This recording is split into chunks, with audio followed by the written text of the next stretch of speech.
자, 사순절 넷째 주일 예배를 시작하겠습니다. 호모 사피엔스로 불리는 현생 인류는 지구에서 언제까지 생존할 수 있을까요? 이 질문에 아무도 단정적으로 대답할 수 없습니다. 분명한 사실은 개인들이 죽음을 맞이하듯이 인류 전체도 언젠가는 종말을 맞이한다는 것입니다.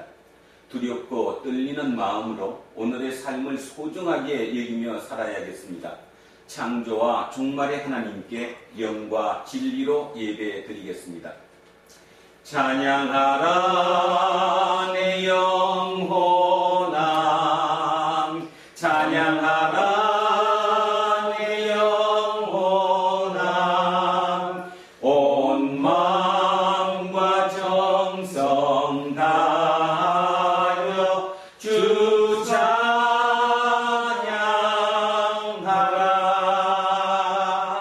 경배하라 내 영혼아, 경배하라 내 영혼아, 온 마음과 정성 다하여 주 경배하라.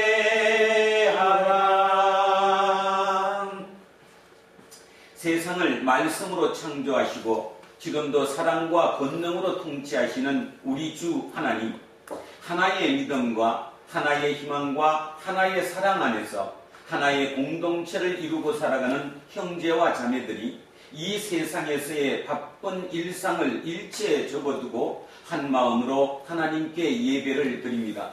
하나님 홀로 모든 영광을 받아 주십시오. 우리에게 주어진 삶의 모든 조건은 지금 당장 우리에게 충분히 이해되지 않는다고 하더라도 모두 하나님의 크고 놀라운 은총입니다. 그 사실을 믿기에 우리는 두려워할 수밖에 없는 상황에서도 감사와 찬양을 하나님께 바칩니다. 부조리하게 보이는 세상도 하나님 안에서 조화롭다는 사실을 믿기에 기꺼이 기쁨으로 노래하며 살겠습니다. 성령으로 우리를 붙들어 주십시오. 사순절 넷째 주일을 맞는 우리 예수쟁이들이 겉으로 그럴듯하게 보이는 즐거움만을 강요받는 이 시대에 주님의 고난을 기억하며 살아가도록 갑절의 믿음을 허락해 주십시오. 우리를 위해 십자가의 길을 가신 예수 그리스도의 이름으로 기도합니다. 아멘. 긍휼과 자비가 충만하신 하나님, 우리를 불쌍히 여겨 주십시오. 우리가 사는 이 세상은 거칠고 무기력하며 때로는 영악하고 무지합니다. 하나님의 영광이 아니라 자신의 영광에만 매달리게 합니다. 우리도 그런 흐름에서 벗어나지 못할 때가 참으로 많았습니다. 주님, 우리를 불쌍히 여겨 주십시오. 하나님의 뜻대로 살겠다는 말을 마음에 새기거나 입에 달고 다니면서도 실제로는 자기 뜻에 매달린 채 살았습니다. 하나님의 뜻이 무엇인지를 알지 못하기도 하고 거기에 관심도 없었습니다. 반복되는 삶에 붙들려서 서로에게 상처를 주는 일도 많았습니다. 주님, 우리를 불쌍히 여겨 주십시오. 지난 한 주간 살면서 많은 사람을 만났고 많은 일을 겪었으며 공연한 것에 열광하기도 했습니다. 소비가 아니라 영적인 풍요로움에 관심을 두었어야만 했는데 여러 가지 이유로 실제로는 그렇게 살지 못했음을 용서해 주십시오. 예수 그리스도의 이름으로 기도합니다. 아멘. 기도합니다.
우리의 하나님은 자비가 한량 없으신 분이십니다.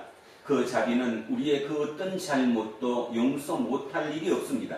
저는 예배를 인도하는 목사로서 교회의 2000년 예배 전통에 따라 예수 그리스도의 이름으로 여러분에게 선포합니다.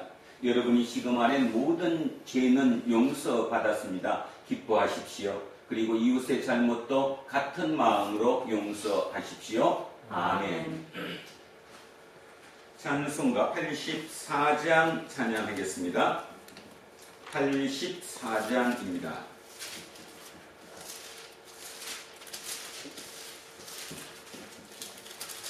온 세상이 캄캄하여서 참 빛이 없었더니 그 빛나는 영광 나타남 온 세상 빛이었네.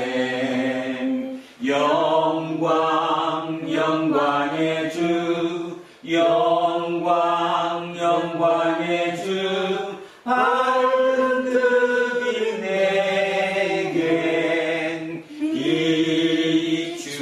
비추었네.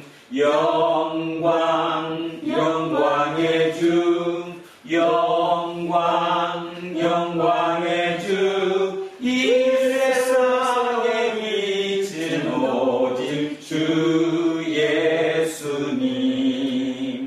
주 말씀을 믿는 사람은 그 마음이 시원하고 주 명령을 준행하는 자 그 길이 환하겠네. 영광 영광의 주 영광 영광의 주 밝은 그 빛 내겐 비추었네. 영광 영광의 주 영광 영광의 주 이 세상에 빛은 오직 주 예수님. 죄 가운데 사는 사람은 그 눈이 어두워도 그 죄악을 씻는 날에는 그 눈이 밝아지네. 영광 영광의 주 영광 영광의 주 밝은 그 빛 내겐 비추었네. 영광 영광의 주 영광 영광의 주 이 세상에 빛은 오직 주 예수님. 기도하겠습니다. 하나님, 지금 우리는 하나님의 말씀에 귀를 기울입니다. 세상의 온갖 풍문으로 과민해지고 허약해진 우리 영혼이 하나님의 말씀을 통하여 세상이 주지 못하는 새 힘을 얻기 원합니다. 말씀을 가로막는 악한 영을 막아주시고 진리의 영으로 우리를 채워주십시오. 내가 곧 길이요 진리요 생명이니 라고 말씀하신 우리 주 예수 그리스도의 이름으로 기도합니다. 아멘. 자, 오늘의 첫째 말씀입니다. 사무엘상 16장으로 갑니다. 구약성서 434쪽입니다. 구약성서 434쪽.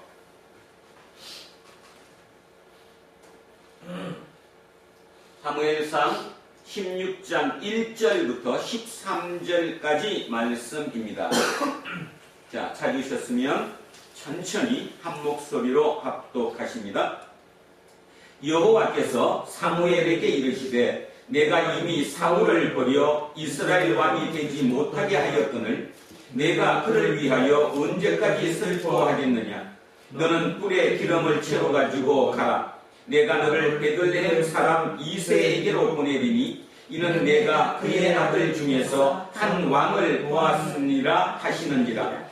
사무엘이 이르되 내가 어찌 갈 수 있으니까 사울이 들으면 나를 죽이리이다 하니 여호와께서 이르시되 너는 암송아지를 끌고 가서 말하기를 내가 여호와께 제사를 드리러 왔다 하고 이새를 제사에 청하라.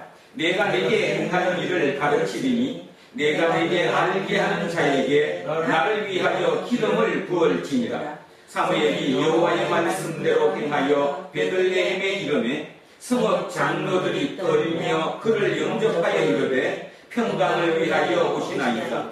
이르되 평강을 위함이니라. 내가 여호와께 제사하러 왔으니 스스로 순결하게 하고 와서 나와 함께 제사하자 하고 이새와 그의 아들들을 순결하게 하고 제사에 청하니라. 그들이 오매 사무엘이 엘리압을 보고 마음에 이르기를 여호와의 기름 부으실 자가 과연 주님 앞에 있도다 하였더니 여호와께서 사무엘에게 이르시되 그의 용모와 키를 보지 말라. 내가 이미 그를 버렸노라. 내가 보는 것은 사람과 같지 아니하니 사람은 외모를 보거니와 나 여호와는 중심을 보느니라 하시더라. 이새가 아비나답을 불러 사무엘 앞을 지나가게 하매 사무엘이 이르되 이도 여호와께서 택하지 아니하셨느니라 하니 이새가 산마로 지나게 하매 사무엘이 이르되 이도 여호와께서 택하지 아니하셨느니라 하니라. 이새가 그의 아들 7을 다 사무엘 앞으로 지나가게 하나 사무엘이 이새에게 이르되 여호와께서 이들을 택하지 아니하셨느니라 하고 또 사무엘이 이새에게 이르되 내 아들들이 다 여기 있느냐. 이새가 이르되 아직 막내가 남았는데 그는 양을 지키나이다. 사무엘이 이새에게 이르되 사람을 보내어 그를 데려오라. 그가 여기 오기까지는 우리가 식사 자리에 앉지 아니하겠노라. 이에 사람을 보내어 그를 데려오매 그의 빛이 붉고 눈이 빼어나고 얼굴이 아름답더라. 여호와께서 이르시되 이가 크니 일어나 기름을 부어라 하시는지라. 사무엘이 기름 불병을 가져다가 그의 형제 중에서 그에게 부었더니 이날 이후로 다윗이 여호와의 영에게 크게 감동되니라. 사무엘이 떠나서 라마로 가니라. 아멘. 자, 성시교독입니다. 시편 23편으로 갑니다. 818쪽입니다.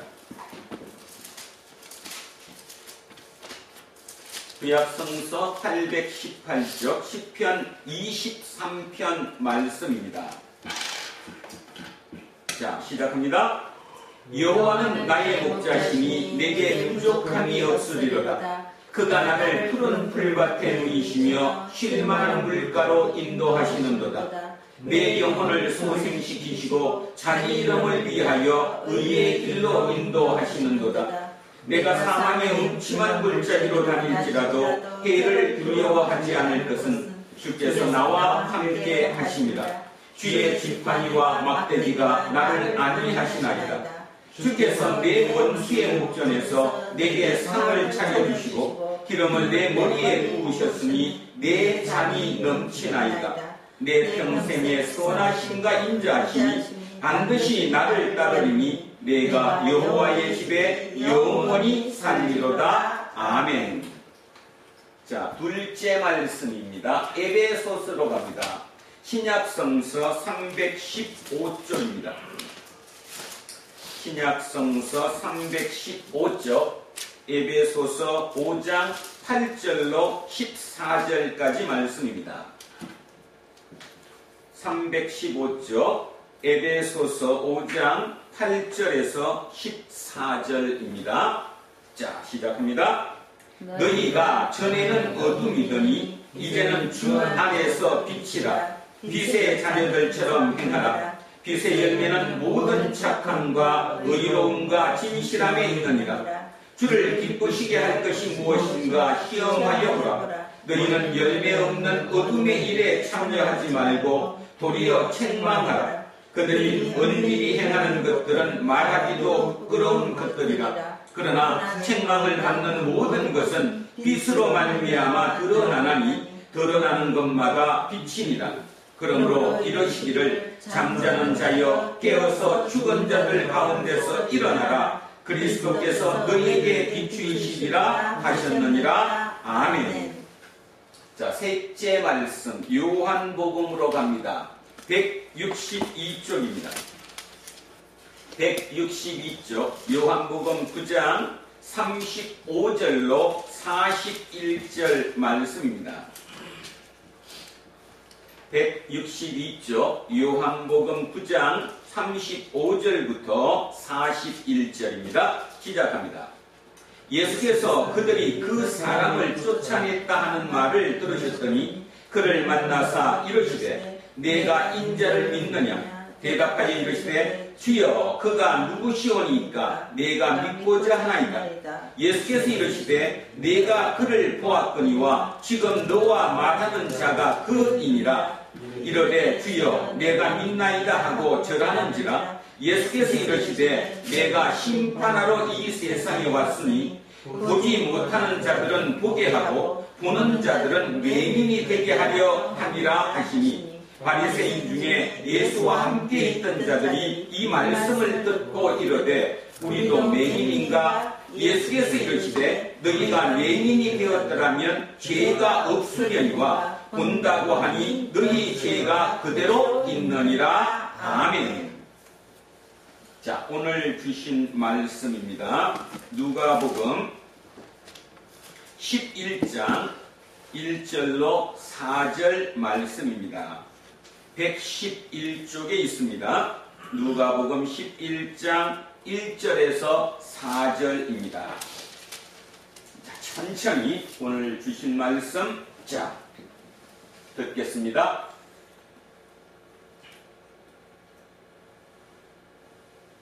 자, 예수께서 한 곳에서 기도하시고 마치심에 제자 중 하나가 여짜오되 주여 요한이 자기 제자들에게 기도를 가르친 것과 같이 우리에게도 가르쳐 주옵소서. 예수께서 이르시되 너희는 기도할 때에 이렇게 하라. 아버지여 이름이 거룩히 여김을 받으시오며 나라가 임하시오며 우리에게 날마다 일용할 양식을 주시옵고 우리가 우리에게 죄 지은 모든 사람을 용서하오니 우리 죄도 사하여 주시옵고 우리를 시험에 들게 하지 마시옵소서 하라. 아멘. 자, 오늘은 주문과 기도라는 제목으로 하나님의 말씀의 은혜를 나누고자 합니다. 벌써 이렇게 모이지 못하고 각 가정에서 예배 드려야 하는 게 4주차에 접어듭니다. 1일, 8일, 15일, 이제 22일 꽤 오래된 것 같습니다. 많은 사람들이 이제 같이 하지 못하다 보니까 많이 보고 싶지요. 우리 예희, 정준이, 정연이, 재희, 주한이 그 어린아이들의 그 모습도 참 많이 보고 싶습니다. 세상이 이렇게 많은 변화, 전혀 생각하지 못했던 어떤 이런 위기가 닥치게 되면 사람도 그렇고 조직도 그렇고 나라도 그렇고 그들의 민낯이 드러나게 됩니다. 민낯, 좀 심한 표현을 조금 쓰면 화장빨이 빠진 얼굴을 의미하겠죠. 화장으로 분칠한 뭔가 멋있게 이미지를 포장했던 그 이미지가 다 빠져버리고 민망만 남게 됐지요. 지금 코로나19로 인해서 전 세계가 팬데믹 상태에 있습니다. 그러고 났더니 이제 민낯이, 나라들의 민낯도 드러나지요. 그렇게 선진국이라고 생각했던 일본은 뭔가 투명하지 못한 것 같은 그런 민낯을 드러내고요. 세계 최고라고 날마다 자부하던 미국도 비대책, 무대책, 대책도 제대로 세우지 못해서 우왕좌왕하는 그런 모습을 또 보게 됩니다. 그리고 특히나 유럽 같은 경우는 그렇게 선진국들로 이루어진 그 나라들의 의료 시스템이나 이런 모든 상황을 봐보면 아주 거칠게 표현해서 진짜 심각한 지경에 보이는 것 같죠. 벌써 전 세계적으로 감염이 20만 명이 넘었고요. 죽은 인원도 수천 명에 이르고 있습니다. 그런 가운데서 우리나라를 한번 이렇게 돌아보고자 합니다. 우리나라는 중국에 이어서 집단 감염이 일어났던 두 번째 나라였음에도 불구하고 대한민국은 그나마 선방하고 있지요. 그리고 가장 중요한 게 뭐냐 하면 그래도 집단적으로 한 지역에서 저렇게 일어났음에도 불구하고 모든 의료 시스템과 의료진들 그리고 그들의 헌신이 전 세계 최고인 것 같습니다. 그리고 제가 눈여겨보고 또 마음속으로 깊이 한번 우리를 돌아보게 하는 것이 뭐였냐 하면 만약에 이게 전쟁이었거나 무슨 일이었으면 다 그곳에서 빠져나오려고 탈출하는 그런 일이 벌어졌을 것인데 우리 이번에 대구를 가만히 봐보면 대구 사람들이 밖으로 빠져나왔다 그런 뉴스는 듣지 못한 것 같습니다. 거꾸로 대구 밖에 있는 사람들이 대구 안으로 들어갔죠. 의료진을 비롯한 봉사자들이 그쪽으로 들어가서 그들과 함께 고통을 나누고 그들을 살리는 일에 열중하는 걸 보면 역시 대한민국은 좀 특별한 나라다 뭐 그런 생각을 하게 됩니다. 민낯, 참 민낯은 중요합니다. 민낯은 평소에는 보지 못하거든요. 평소에 보는 그 이미지는 포장된 이미지, 그 다음 조작된 이미지, 또는 분칠한 이미지, 화장빨로 멋들어진 이미지, 그 이미지로만 보고 있다가 갑자기 그 화장빨이 빠진 그 민낯을 보게 되면 우리는 이제 굉장히 마음속으로 쇼크도 많이 받지요. 근데 대한민국은 이번에 예를 들어보면 전 세계적으로 따져서 그렇게 민낯이 아주 심각한, 그러니까 화장빨과 민낯이 그렇게 차이가 많이 나는 그런 나라는 아니었다는 생각을 갖게 됩니다. 그리고 특히 우리나라에서 기억해야 될 부분이 이 기독교인들입니다. 기독교인들의 민낯이 낱낱이 드러나고 있습니다. 아마 어쩌면 이 모든 과정을 통해서 하나님께서 우리에게 요구하시는 게 있을 것 같습니다. 너의 포장된 화장빨이 살려있는 그 얼굴과 너의 민낯이 어떤 차이가 나느냐, 우리에게 자기를 돌아보라 이렇게 요구하고 계신 건 아닌가, 그런 생각도 하게 됩니다. 자, 여러분은 어떻습니까? 여러분의 민낯과 여러분의 화장빨이 아주 가미된 그 얼굴과 어떤 차이가 나는 것 같습니까? 여러분은 예수쟁이로서 진짜 당당합니까? 하나님 앞에서도 내 포장된 얼굴이 아닌, 가식적인 얼굴이 아닌, 분식하지 않은 얼굴, 그 민낯이 하나님의 생각과 하나님의 뜻과 또 하나님의 영광을 드러내는데 진실로 같습니까? 한번 깊이 생각해 보셨으면 합니다. 오늘의 얘기가 바로 그런 얘기인 것 같습니다. 오늘 하나님께서 우리에게 주신 본문이 보통 우리가 얘기하는 주기도문이라고 얘기하는 그 본문입니다. 주기도문.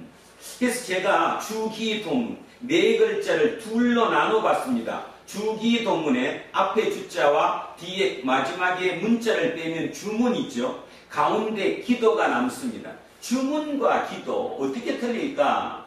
주문은 뭘고 기도는 뭘까? 우리는 주문 그러면 하나 기억나는 게 있죠. 뭐냐면 옛날에 어릴 때 읽었던 책 중에 아라비안 나이트, 거기에 알리바바의 그 얘기에 보면 주문을 외우죠. 알리바바가 어떻게 주문을 외우죠? 열려라 참깨. 그러니까 바위로 된 그 문이 싹 열려요.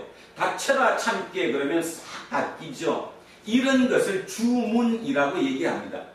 과연 나는 이런 위기가 닥치기 전까지 참 남한테 저 사람은 진짜 신앙이 좋으신 분이야, 진짜 저분 예수쟁이야, 그런 소리 들으셨습니까? 근데 과연 지금 이런 위기 속에 내 모습은 어떻습니까? 진짜 진솔하게 내 모습을 한번 봐야죠. 자, 우리는 지금까지 하나님께 기도를 했습니다. 그 기도가 과연 진짜 기도였을까? 아니면 주문이었을까? 오늘 깊이 한번 되돌아보기를 소망합니다. 주문은 차이가 뭐냐? 기도와 주문의 차이. 기도는 하나님과 대화하는 거예요. 하나님과 내가 진솔한 민낯으로, 포장되지 않은 그 민낯으로 하나님과 대화를 나누는 것, 그거를 기도라고 한다면, 주문은 뭘까? 주문은 하나님을 통해 내가 뭔가를 얻기 위한 거죠. 아까 열려라 참게 하면 열리는 것처럼 뭔가의 내 이익을 위해서 하나님과 밀당을 나누는 것, 그것이 주문 아니겠습니까? 주문. 우리는 참 기도를 열심히 합니다. 새벽 기도하죠. 그 다음에 수요 예배에 기도하죠. 금요 철야 기도하죠. 전 세계에서 대한민국만큼 기도를 많이 하는 나라는 없을 것 같습니다. 근데 과연 그 기도가 진짜 하나님과의 기도였을까? 아니면 주문이었을까? 한번 생각해 봐야 된다는 거죠. 자, 요점으로 이렇게 한번 정리를 해보겠습니다. 주문은 내 욕망을 충족시키기 위해서, 내 유익을 구하기 위해서 하는 것, 그 기도를 주문이라고 한다면, 하나님의 유익을 위해서 하는 기도, 하나님의 뜻을 이 땅에 이루기 위한, 하나님의 유익을 위한 기도, 그것이 기도일 거다. 저는 이렇게 단순히 간단히 그렇게 정의를 내리고 싶습니다. 과연 날마다 새벽 기도 때마다, 아니면 철야 예배 때마다, 수요 기도회 때마다, 모든 예배 또 집에서마다 기도했던 그 기도가 과연 기도였을까? 주문이었을까? 자, 오늘 본문은 이렇게 출발을 합니다. 예수께서 한 곳에서 기도하시고 마치심에, 자, 예수님은 항상 기도를 하셨어요. 어느 날도 그 어느 날 어느 한 곳에서 기도하셨어요. 그 기도하는 모습을 제자들이 봤겠죠. 그리고 그 기도를 마치심에 제자 중에 하나가 여짜오되, 주여, 요한이 자기 제자들에게 기도를 가르친 것과 같이 우리에게도 가르쳐 주옵소서, 이렇게 얘기했다고 오늘 본문은 기록하고 있습니다. 자, 요한이 자기 제자들에게 기도를 가르쳤다는 거예요. 이거는 요한만 가르친 게 아니라 이 시대에 그래도 이름이 있는, 조금 명망이 있던 랍비들은 자기 제자들에게 기도를 가르쳤어요. 기도문을 가르쳤다는 거죠. 왜냐하면 자기들 공동체의 정체성을 드러내기 위해서 그랬습니다. 그래서 자기들의 정체성을 드러내기 위해서 웬만한 랍비들은 자기 제자들에게 우리는 이렇게 기도하자 하고 어떤 기도문을 통해서 기도를 가르쳤다는 거죠. 예외 없이 요한도 자기 제자들에게 기도를 가르쳤다는 거예요. 그런데 주님을 함께 따르는, 예수님을 함께 따라다니는 이 제자들에게는 예수님이 기도를 가르치지 않으셨다는 거죠. 그랬는데 어느 날 예수님께서 기도를 하셨어요. 그 모습을 바라보고 있던 제자들이 문득 이런 생각을 했겠죠. 우리 선생님이, 우리 랍비인 예수님이 기도하시는 게, 그 기도하시는 내용이 지금까지 우리가 듣고 왔던 기도문과는 틀린데 아마 그렇게 느꼈을지도 모릅니다. 유대인들은 기도를 참 많이 하죠. 우리가 알고 있는 시편 150편이 결국 하나의 기도문이거든요.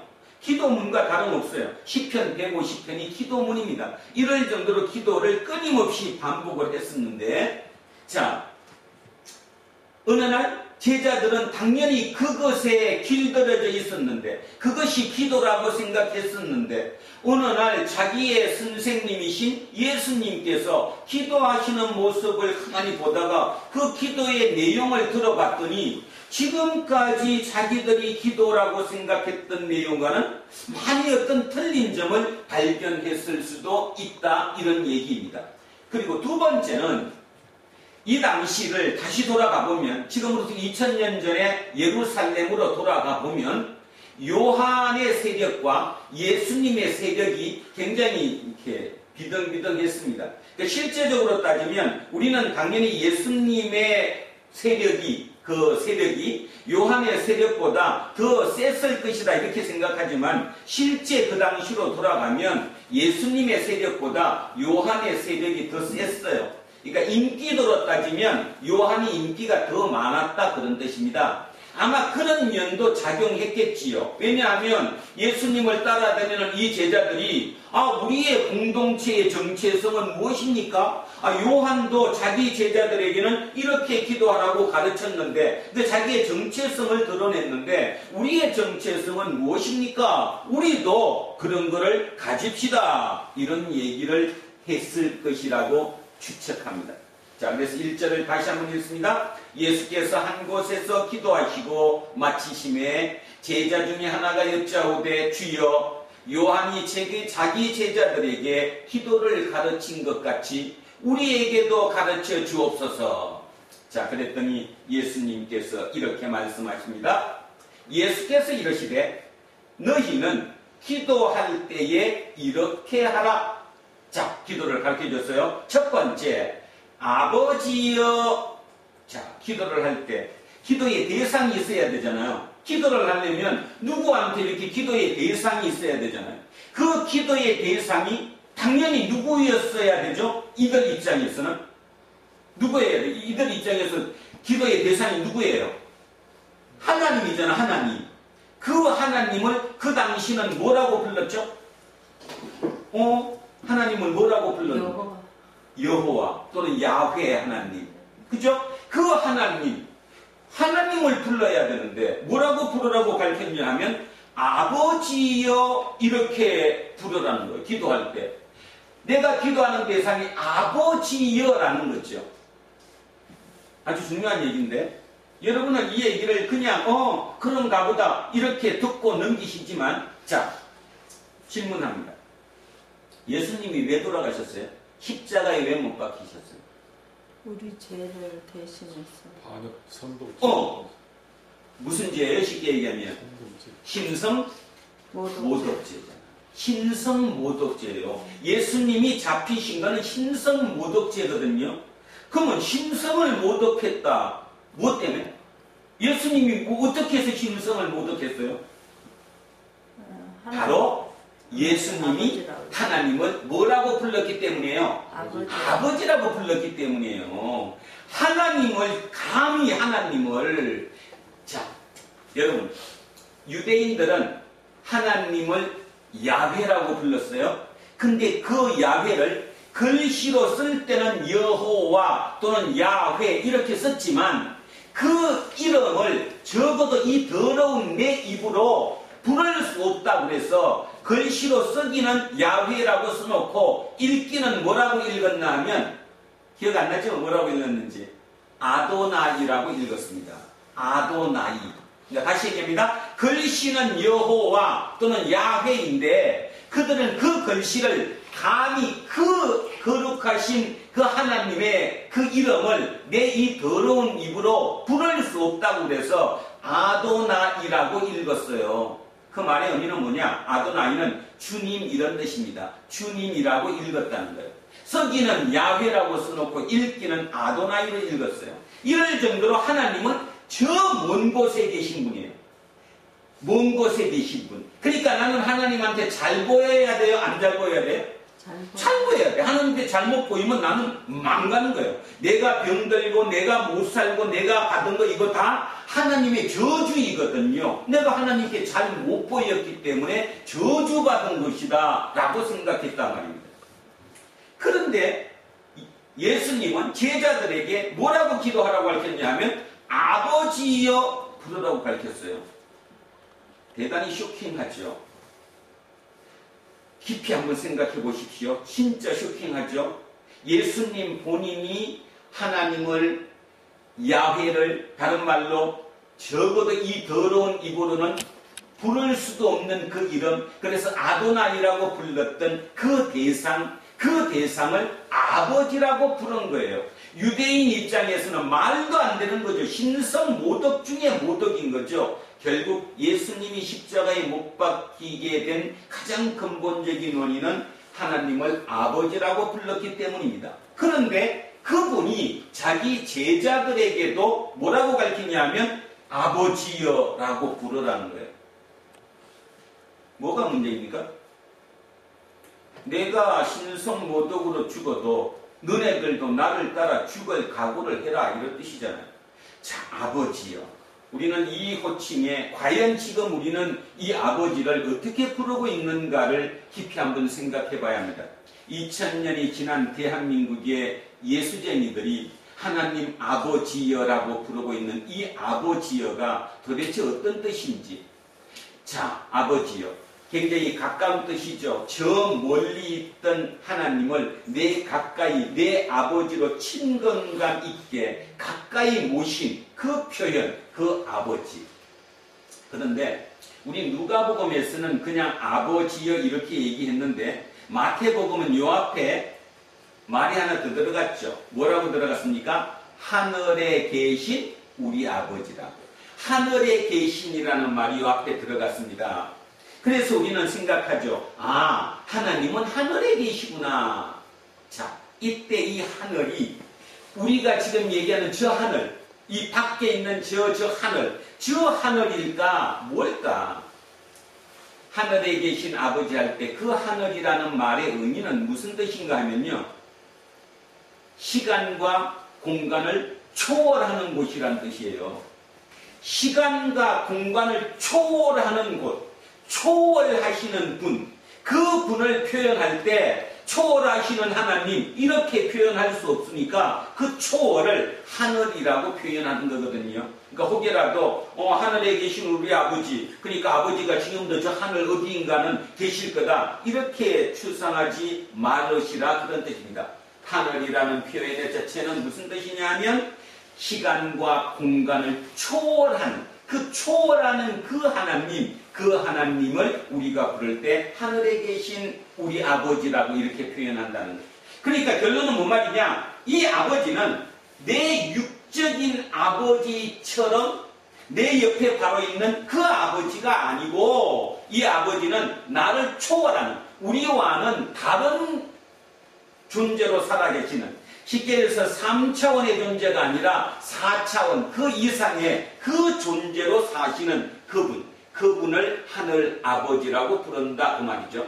그 아버지여 이렇게 기도하라고 합니다. 그러니까 내가 기도하는 대상이 누구냐 하면 하늘 아버지예요. 다시 얘기하면 초월한 아버지, 초월에 계시는 신, 그 신을, 하나님을 우리는 아버지라고 부른다. 그 아버지여, 이름이 거룩히 여김을 받으시오며. 자, 여기 한번 보십시오. 이름이 거룩히 여김을 받으시오며. 학교 다닐 때 공부를 조금 못하셨더라도 이 표현이 이거 무슨 태죠? 이거 수동태잖아요.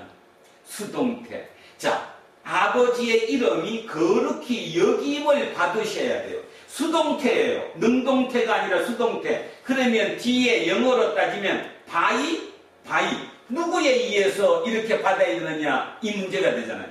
수동태니까 누구에 의해서 거룩히 여김을 받아야 돼요? 우리에 의해서, 나에 의해서, 우리에 의해서 하나님의 아버지의 이름이 거룩히 여김을 받아야 돼요.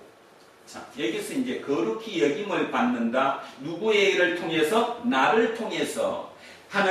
예수님께서 제자들에게 기도를 가르쳐 주실 때 바로 당신들에 의해서 하나님의 이름이 거룩히 여김을 받아야 된다. 이 얘기 왜 했을까요? 자, 좀 전에 제가 말씀드렸죠?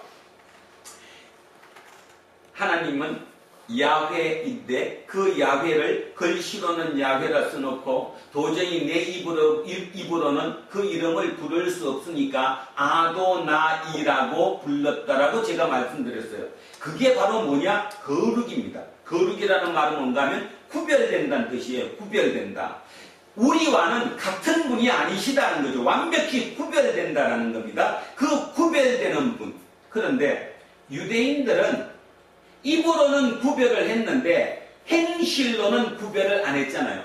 예수님은 우리에게 이렇게 얘기하는 거죠. 그 너네들이 그렇게 거룩히 여긴다고 아도나이라고 부를 정도로 구별하시는 그 분, 그 아버지 하나님, 그분이 실제로 거룩히 여김을 받게 당신들이 하십시오. 이렇게 얘기하는 거죠.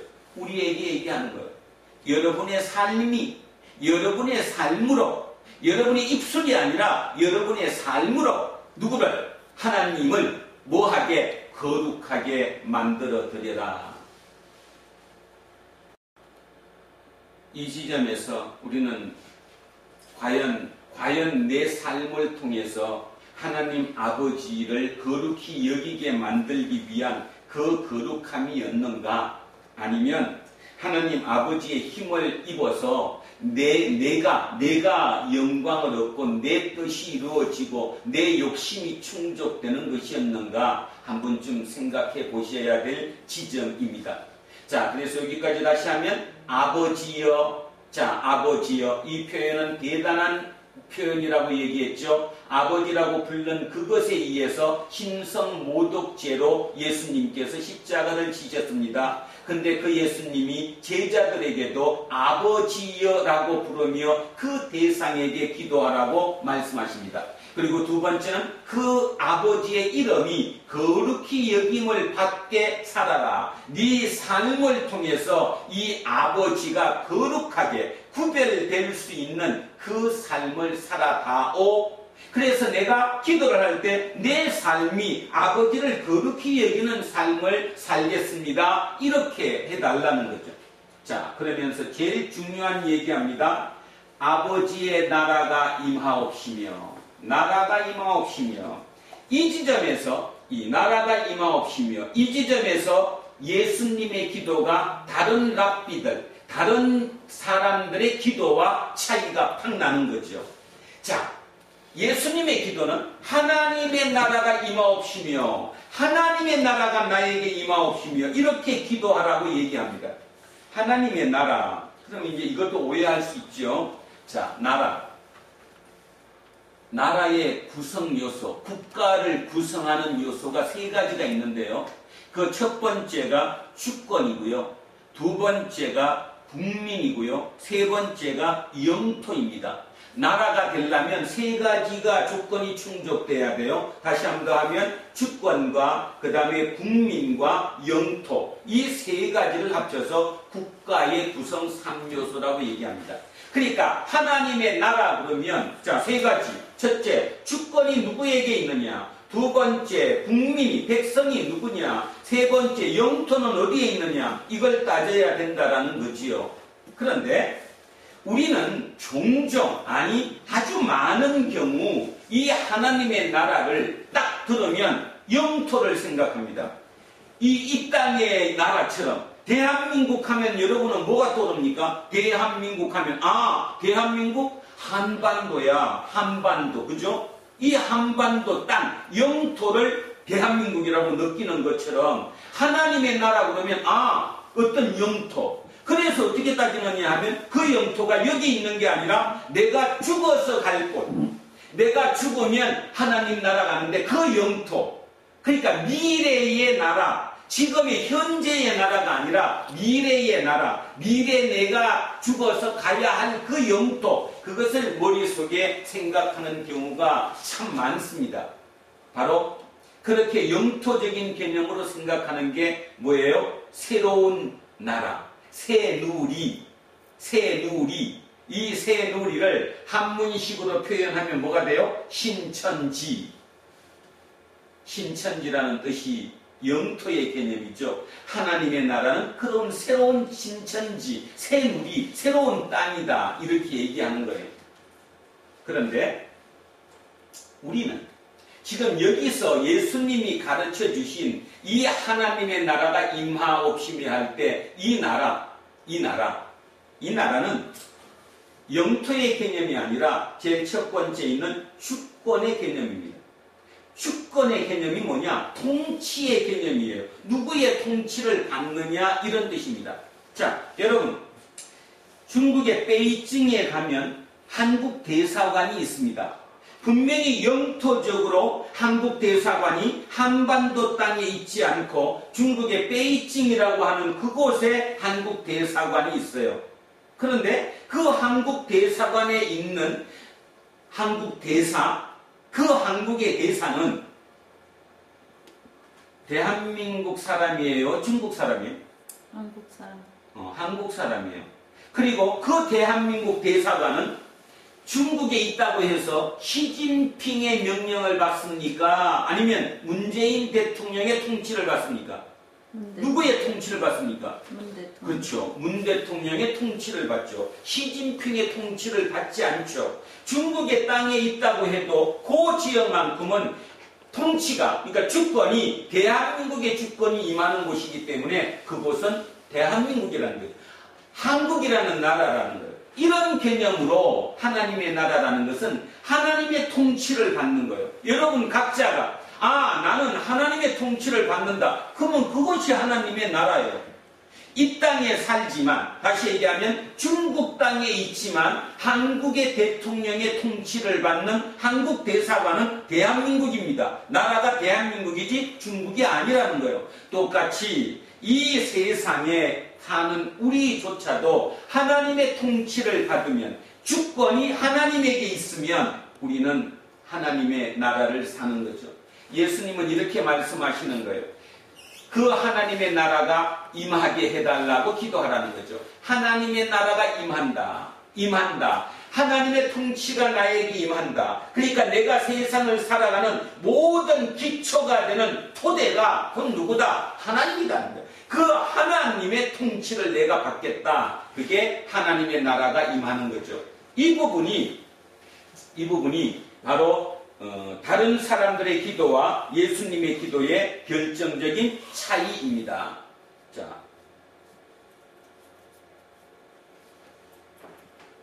자, 가장 큰 차이인데요.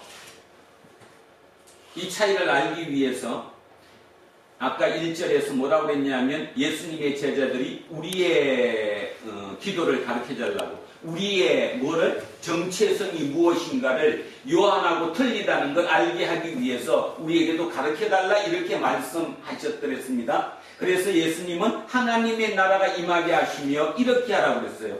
자, 마태복음 6장 33절 한번 가봅니다. 우리가 너무 많이 잘 알고 있는 구절이지만 그 구절로 예수님께서 우리에게 원하시는 것이 무엇인가를 한번 다시 살펴보겠습니다. 마태복음 6장 33절입니다. 굳쪽에 있습니다. 굳쪽. 자, 굳쪽에 마태복음 6장 33절 제가 있습니다. 그런즉 너희는 먼저 그의 나라, 하나님의 나라와 그의 의를 구하라. 하나님의 의를 구하라. 그리하면 이 모든 것을 너희에게 더하시리라.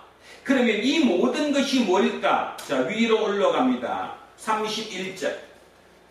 31절입니다.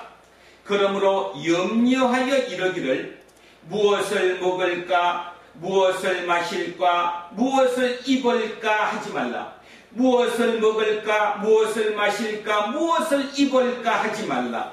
이는 다 이방인들이 구하는 것이라. 이방인들이 구하는 거예요. 여기서 이방인은 누구냐 하면 유대인을 제외한 외국 사람을 이방인이라고 우리가 통상 그렇게 통칭하는데, 여기에서 이방인은 누구냐 하면 예수님을 믿지 않는 다른 모든 사람을 이방인이라고 그러는 거예요.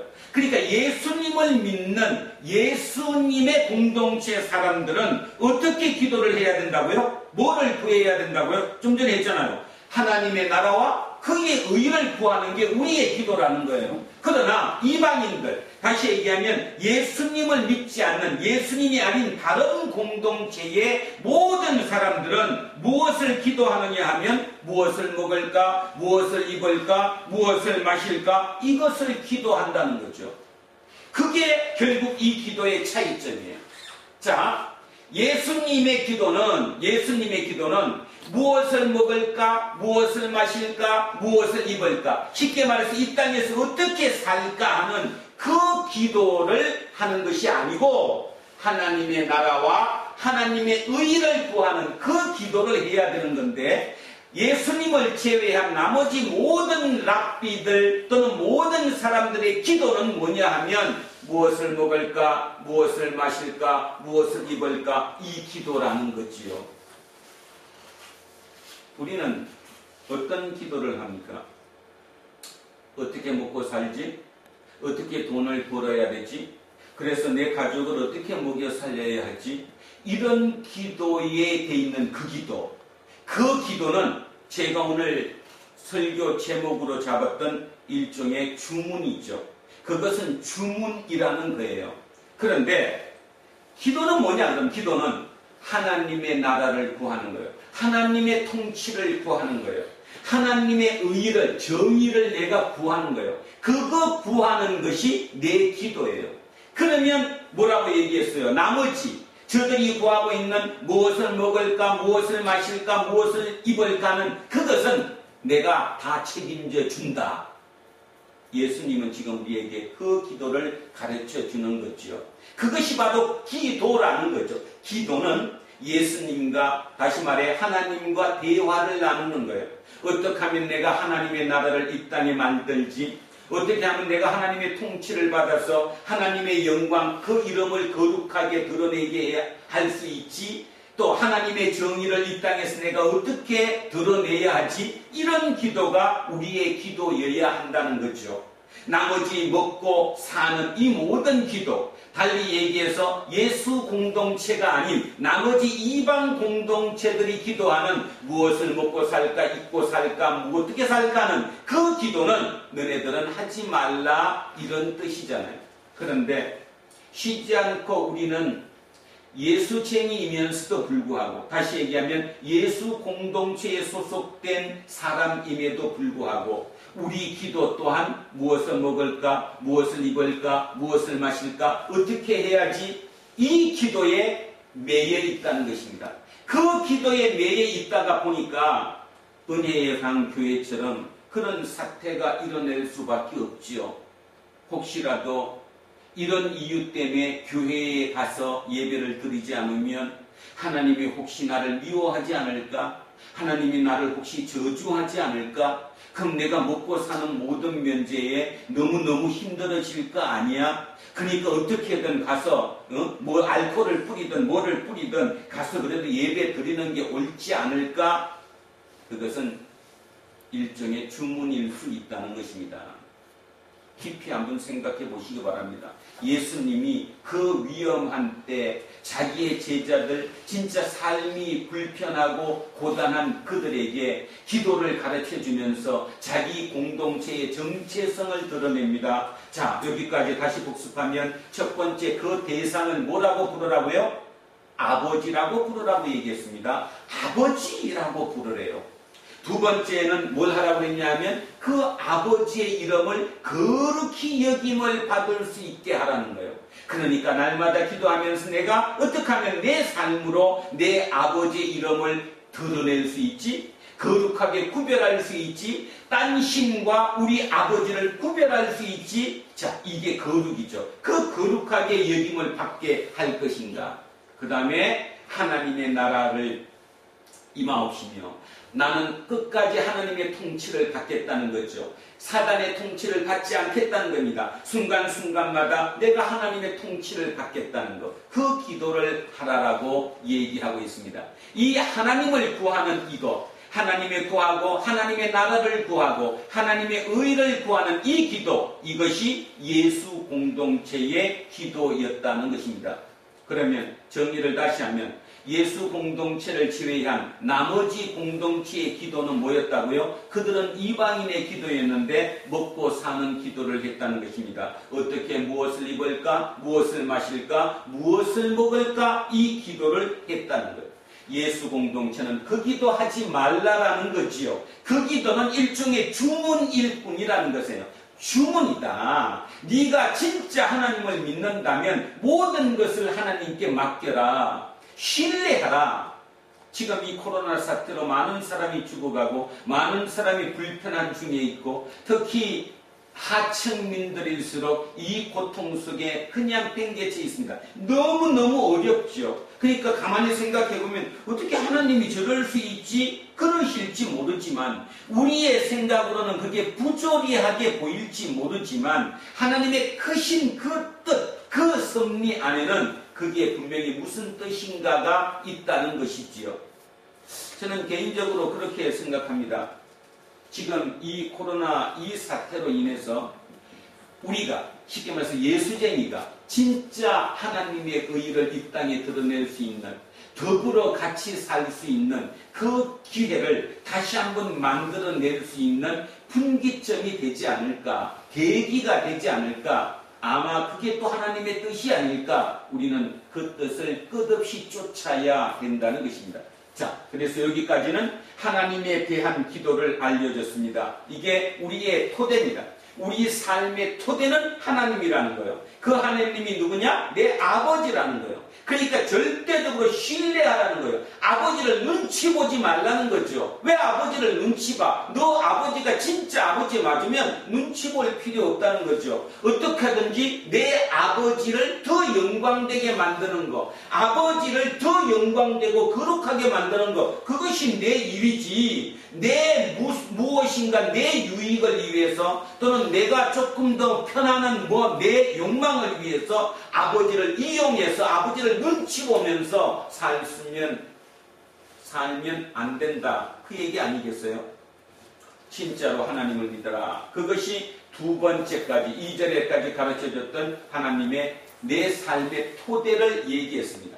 자, 세 번째 가면 우리에게 날마다 일용할 양식을 주시옵고, 여기서는 이제 조금 저는 이제 두 가지 측면으로 한번 생각해 보고자 합니다. 우리에게 날마다 일용할 양식을 주시옵고, 이번에 이 코로나 사태로 인해서 진짜 밑바탕을 살아가는, 하루 벌어 하루 먹고 사는 그 사람들이 가장 먼저 지금 쫓겨났어요. 일을 잃었잖아요. 일자리를 잃었어요. 당장 진짜 통장에 10만 원도 없어요. 일주일을 견디지 못할지도 모릅니다. 그들은 어떻게 기도해야 됩니까? 당연하죠. 오늘 어떻게 하루를 살죠? 오늘 내가 살 수 있는 양식을 달라고 기도해야 합니다. 예수님 당시에 이 예수님의 제자들도 아마 그런 처지였을 것입니다. 그러니까 예수님이 그들에게 하루치만 달라고 그래라. 그러니까 내일 건 따지지도 말고 오늘 내가 먹을 양식만 달라고 구해라. 모든 사람이 오늘 양식, 자기의 양식, 자기 오늘 하루치만 만약에 달라고 기도 안 되면 세계는 평평할 겁니다. 왜냐하면 모두가 똑같이 먹고 살만할 거니까. 문제는 왜 빈부격차라는 게 생기죠? 누군가는 하루치를 먹어야 되는데 누군가는 100일치를 양식을 구하고, 누군가는 평생 먹을 양식을 구하고, 또 누군가는 평생까지도 아니라 이제 대대손손 우리 아들 손자 때까지 먹을 양식을 축적해 놓기 위해서 그 기도를 하기 때문 아니겠습니까? 자, 그런 면으로 따져본다면 우리에게 날마다 일용할 양식을 달라는 이 기도는 진짜 최하층민들, 너무너무 하루 벌어 사루 먹고 사는 이들에게는 말 그대로 간절한 기도예요. 오늘 먹을 걸 주셔야 오늘 하루를 살아가요. 그 간절한 기도일 거고, 그 다음에 지금까지 아니야, 나는 그래도 내 죽을 때까지, 내 100살까지 살 건데 100살까지 살 때까지 내 모든 것을 축적해놔야 돼. 그 기도를 요구하셨다면, 그렇게 기도를 하고 사셨다면 그분에게는 절제할 수 있게 해달라는 기도가 되겠죠. 이게 내 마음속의 욕심은 내 죽을 때까지, 내 평생 그래도 편안히 죽을 수 있게끔 그 양식을 나한테 달라고 기도했던 그분에게 이 기도를 하려면, 일용할 양식, 하루치 양식만을 기도하려면 절제해야 되잖아요. 그 절제는 어마어마한 고통이죠. 절제할 수 있게 기도해달라. 자, 네 번째, 우리가 우리에게 죄 지은 모든 사람을 용서하오니 우리 죄도 사하여 주옵시고. 자, 여기에 우리가 우리에게 죄 지은 모든 사람. 여기 죄에 여러분의 그 성경책을 보면 밑에 이렇게 달려 있습니다. 뭐라고 달려 있냐면 빚진 모든이라고 밑에 달려 있죠. 자, 여러분은 성경책을 찾아보시면 거기 4번이라고 위에 작게 되어 있고요. 밑에 주위에 보면 4번이 뭐라고 되어 있냐면 헬라어. 자, 빚진 모든 이렇게 표현되어 있습니다. 그러니까 뭐 말이냐면 여기서 이 앞에 이 죄라고 부르는 우리가 우리에게 죄 지은 모든 사람을 용서한다고 할 때 이 죄는 빚이라는 뜻이에요. 빚진다고 얘기하자면 내가 빚이 얼마 졌다 이렇게 얘기할 때 빚. 그 빚. 그러니까 우리가 우리에게 빚진 모든 사람을 용서하니까 내가 용서할 거니까 우리 죄도 하나님께서 나를 용서해 달라 이렇게 기도하라는 거예요. 그러면 결론적으로 뭔 말이냐면 일종의 경제 정의를 의미하죠. 빚진 모든 자, 나에게 5만 원 빚진 사람, 10만 원 빚진 사람, 1000만 원 빚진 사람, 그 빚진 사람을 탕감해 준다? 어렵습니다. 뭐 어려울 정도가 아니죠, 그죠? 내가 10만 원만 받을 거 있어봐. 끝까지 얘기하잖아요. 내가 저 사람한테 10만 원 떼어 먹혔다고 10만 원 받아내야 된다고. 지금 그 기도는 뭐냐 하면 내가 그렇게 눈으로 보이는 금전적인 그 빚진 모든 자를 내가 용서해 줄 거니까 하나님도 내 죄를 용서해 달라는 기도예요. 그러니까 결론적으로 다시 얘기하면 이런 뜻이겠죠? 하나님께서 내 죄를 용서해 주면 나는 내 빚이 하나님께 진 빚이 얼마나 큰지 모르잖아요. 진짜 수만 달란트의 빚진을 탕감받았으니까 내가 세상에 내 주변에 있는 내 이웃들에게 내가 빚진 그 작은 금액 뭐 50만 원, 100만 원, 1000만 원 이거 탕감해 주겠다. 이런 의미일 수도 있겠죠. 자, 그래서 우리가 우리에게 죄 지은 빚진 모든 사람을 용서하니 하나님도 우리 죄를 사하여 주십시오. 자, 이렇게 죄에 대한 얘기를 했습니다. 그러면서 마지막으로 이렇게 가르쳐 줍니다. 우리를 시험에 들게 하지 마시옵소서 하라. 시험에, 유혹에, 영어로는 temptation이라고 그러는데 시험에 들게, 유혹에 들지 않게 해달라고 기도하라. 근데 그거는 불가능하죠. 왜냐하면 예수님께서도 사단에게 유혹, 시험을 받으셨잖아요. 우리는 이 예배를 끝나고 이 예배당 문을 나가는 순간 우리는 유혹을 받습니다. 누구에게? 세상에게. 너 세상 그렇게 살면 안 돼. 이건 이렇게 해야지. 저건 저렇게 해야지. 이런 식으로 유혹을 받죠. 그래서 우리는 시험을 받지 않게 해달라는 기도는 어려운 것 같고요. 저는 이렇게 해석하고 싶습니다. 누구든 우리는 이 유혹에, 시험에 들어가 있는 거죠. 그러니까 그 시험에 굴복당하지 않게 해주십시오. 이 뜻이에요. 그 시험에 내가 결코 무릎 꿇지 않게 해주십시오. 굴복당하지 않게 해주십시오. 예수님은 그 시험에서 굴복당하지 않으셨어요. 예수님이 그 시험을 통과하셨던 것처럼 우리는 예수님보다 더 많은 시험에 노출되어 있죠.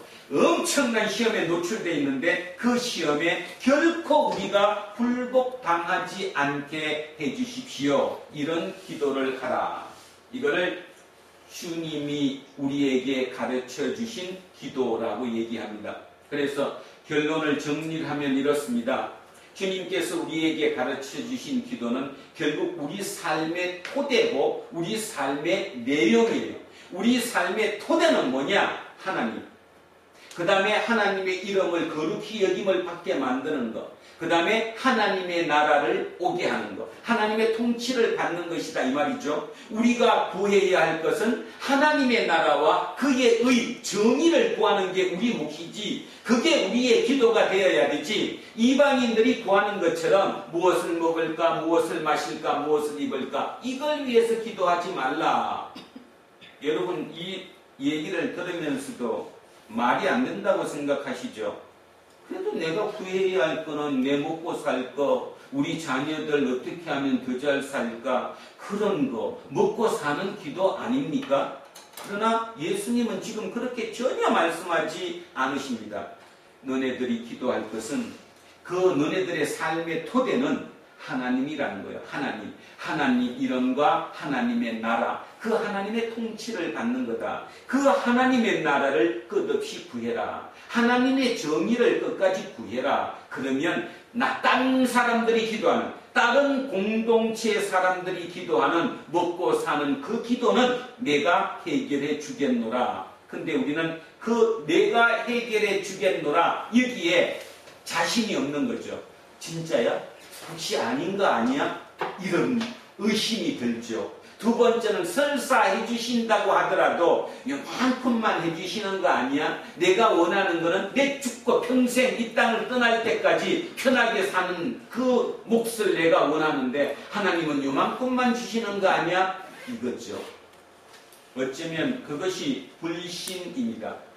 불신이 커지면 겉으로 볼 때는 참 멋있는 믿음을 가진 것 같은데 진짜 결정적인 위기의 순간에 그들의 민낯은 전혀 하나님을 드러내지 못합니다. 지금 코로나19로 온 세상이 아노미 현상이 일어나고 있습니다. 대한민국도 마찬가지이죠. 이런 시기일수록 예수님께서 우리에게 가르쳐 주신 기도처럼 우리의 정체성을 온전히 밝혀야 될 거라고 믿습니다. 그 정체성의 토대는 하나님, 아버지, 하나님의 나라 그거였다고 얘기했고요. 내용은 어떻게 살아야 되느냐? 하루치 양식만 구하는 삶을 살아라. 하루치 양식, 그러니까 욕심을 너무 내지 말아라. 그것이었고요. 두 번째는 내가 빚진 사람을 용서해 주라. 경제 정의에 그 경제 정의를 실천하는데 나도 한 몫을 담당하겠다. 그런 자세로 살아라. 그 다음에 어떤 유혹이 올지라도 그 유혹에 결코 굴복당하지 않도록 날마다 하나님께 기도해라. 이 얘기가 오늘 주님께서 우리에게 가르쳐 주신 기도의 내용입니다. 그래서 마지막 이렇게 정리합니다. 진짜 주님이 가르쳐 주신 기도처럼 내가 진정으로 하나님과 그 기도하며 날마다 하나님을 닮아가려고 그 하나님께 내가 가까이 다가서려고 하는 그 기도는 기도이지만 내 욕심을 충족하기 위해 내 욕망을 만족스럽게 하기 위해 목표를 달성하기 위해 하나님께 끝없이 기도하는 열려라 참깨처럼 이 기도를 하면 그 문이 열린다는 그 열려라 참깨처럼 하는 그 기도는 주문일 수밖에 없다. 그 주문하는 사람은 나중에 민낯이 드러나면 그게는 하나님이 보이지 않는다. 진짜 기도를 하고 살았던 사람들은 진짜 위기의 순간 하나님의 모습이 그에게서 드러난다. 오늘 우리에게 이렇게 말씀하고 계십니다.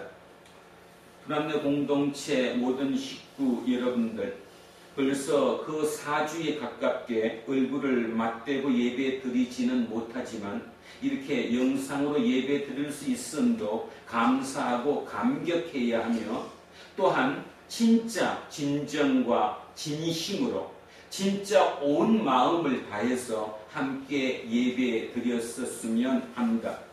영상으로 드리더라도 그 마음속에 내가 지금 주문을 읊고 있는 것인지 아니면 진짜 기도를 하고 있는 것인지 날마다 생각하는 저와 여러분, 그리고 빠른 시일 내에 제가 개인적으로는 4월 12일이 부활절입니다.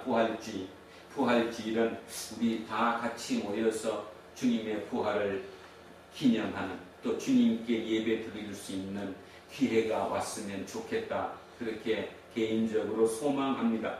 함께 소망하시며 항상 집에 있더라도 날마다 오늘 했던 그 주님의 기도를 날마다 반복하시며 그 주님의 기도를 생각하시며 그 주님의 기도를 내 마음속 깊이 심으면서 이 위기를 기회로 바꾸는 저와 여러분이 되었으면 참으로 좋겠습니다.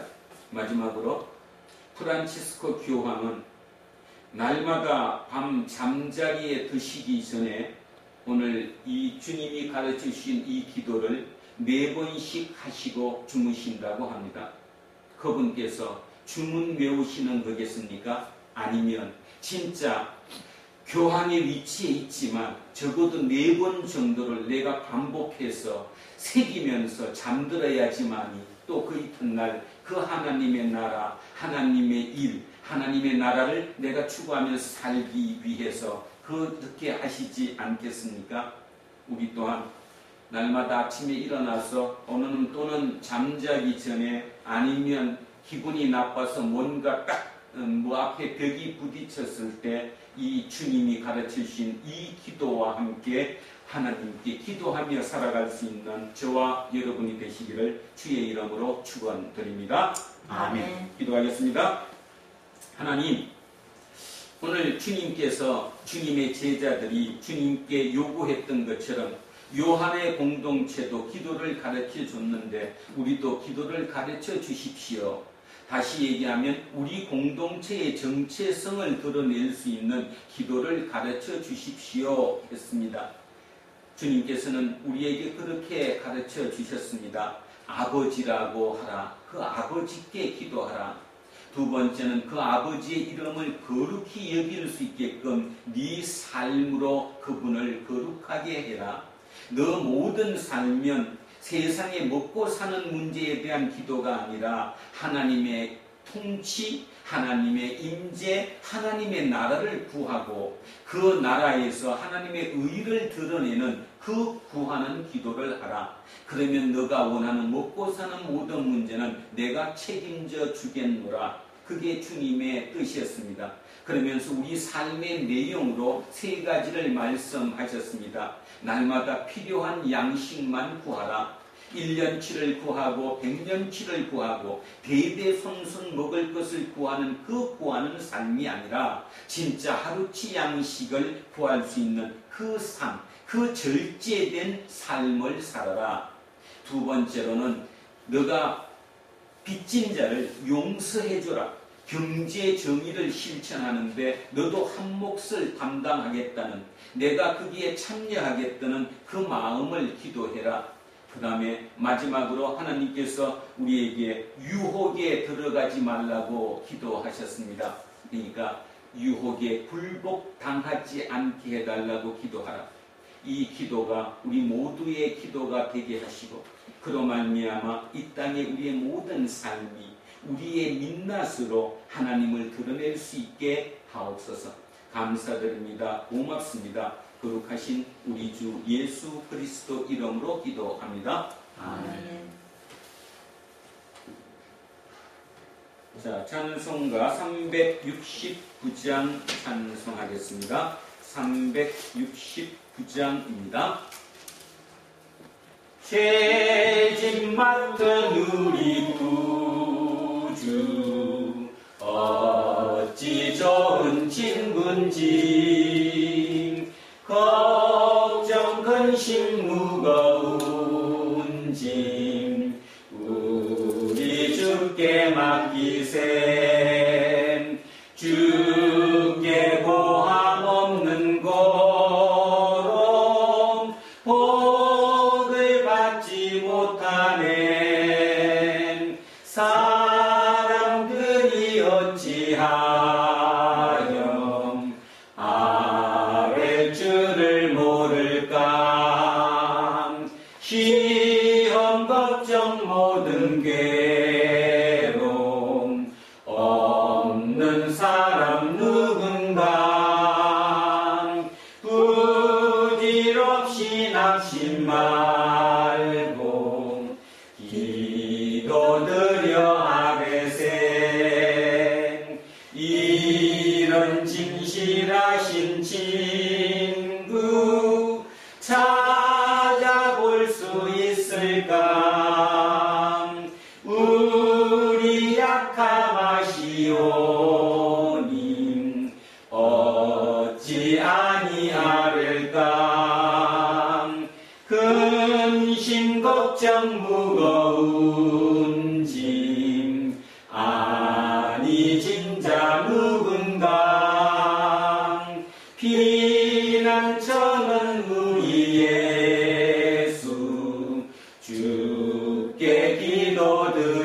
인생 세상 친구 멸시하고 너를 조롱하여도 예수 품에 안기어서 참된 위로 받겠네. 아멘. 사도신경으로 신앙 고백 드리겠습니다. 나는 전능하신 아버지 하나님 천지의 창조주를 믿습니다.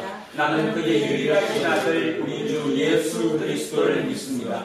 그는 성령으로 잉태되어 동정녀 마리아에게서 나시고 본디오 빌라도에게 고난을 받아 십자가에 못 박혀 죽으시고 장사된 지 사흘 만에 죽은 자 가운데서 다시 살아나셨으며 하늘에 오르시어 전능하신 아버지 하나님 우편에 앉아 계시다가 거기로부터 살아있는 자와 죽은 자를 심판하러 오십니다.